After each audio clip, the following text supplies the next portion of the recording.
So if you ever felt like your playing was stagnant or stuck, or maybe you feel that way right now, I think I have something that might help you, or at least this is something that helped me breathe new life into kind of the same licks I was always playing, get the most mileage out of them, and get new ideas flowing.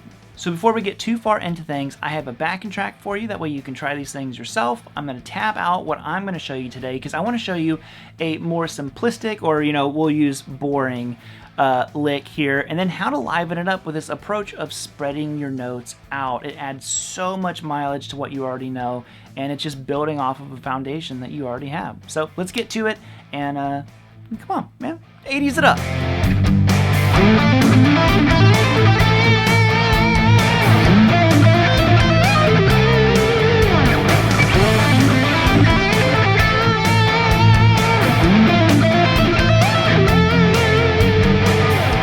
Okay, so let's dive into these. I want to break down both of these examples and kind of tell you and show you how I transformed lick number 1 into lick number 2, because they're very similar despite also being different.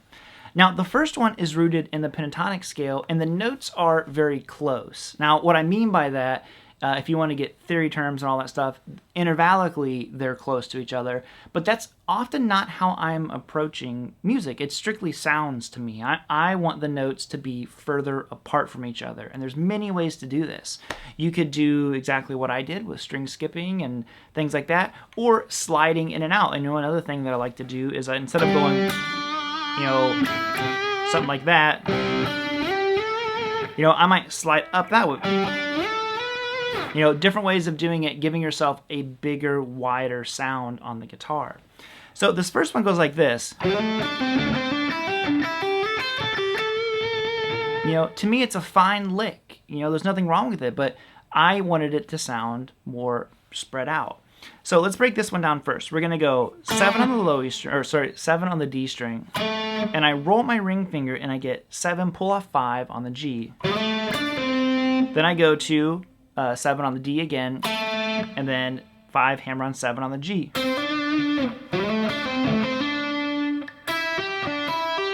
And I'm going to go to the B string, 5 hammer on 8 to 7 on the G, then 5 hammer on 8, slide up to 10. So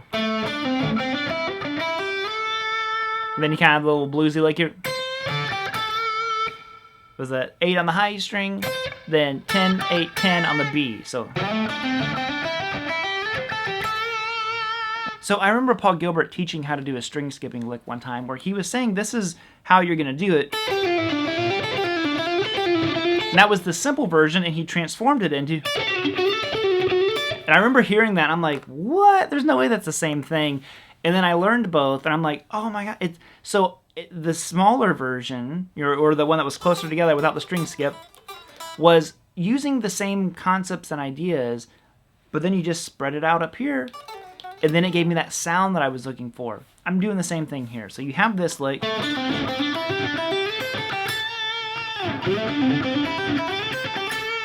Like that. And I'm going like this. All I'm really doing is, at least what I'm seeing, is A minor triads. Or arpeggios, I should say. And I'm taking that pattern that I did before, and I'm moving it through the triads or the arpeggios and the scale. So let's get to breaking this down. I'm going to go to 12 on the A string. Now, this is using more of our A minor scale, or the Aeolian mode. We're going to go 12th fret on the A, which is our root note. Then I'm going to go skip the D and go to the G and go 10, pull off 9. Okay, and I go back to 12. I love those intervals there. They just sound further apart. Then I go back to 9, hammer on 10 on the G. Then I go to 8 on the high string to 12 on the high string. That's a hammer on there, so 8 to 12. Again, you can hear how the notes are so much further apart than the first example. Okay, hammer on. Then I'm going to go to 10 on the G, back to 8 on the high string. So 12 on the high string, slide up to 17. pull off the 12. And then I'm gonna go 14, 12, 14 on the G, which is just ending it on a root note. Same thing out here, but up here. And you can see how this one added a lot more movement.